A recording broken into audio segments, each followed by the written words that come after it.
it's time for Ask Andrew. He's taking all of your questions, weather-related only, and answering them with his excellent expertise. And what are you telling us about today, Andrew?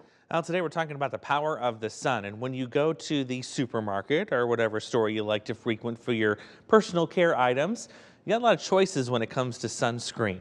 So that's the topic of our question for today. Let's get at it.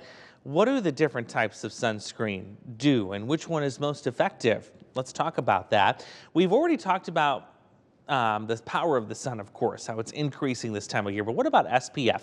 What is that? Well, it actually measures how long sunscreen is going to protect you from what we call UVB rays. Those are the ones that can penetrate our atmosphere and really cause a lot of skin damage. The UVA rays, those are the ones that really can't. They get caught up in the ozone layer in our atmosphere, protects us from those. But the UVB ones, those are the nasty ones that can do a lot of damage. So what you do is you take your SPF number and you multiply it by 10.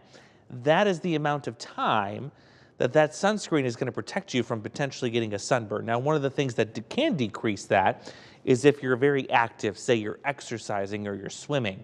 That can, of course, cause water and cause you to sweat and sweat some of that sunscreen off. So there you see the percentage of UVB rays that are blocked by SPF. You go from SPF 15 to SPF 100. Obviously, the higher the number, the more UVB rays are going to be blocked by that particular sunscreen.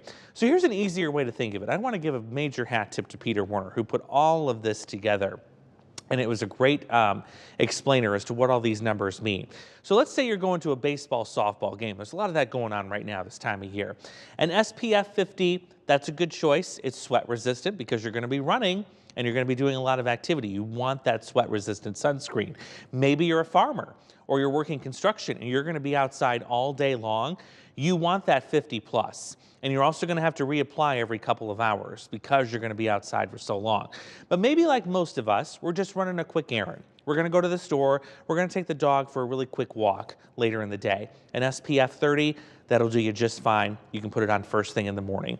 I'll put more information about this, and Peter will be tagging along with it too since he created all of that for us. Great job there at WQAD.com.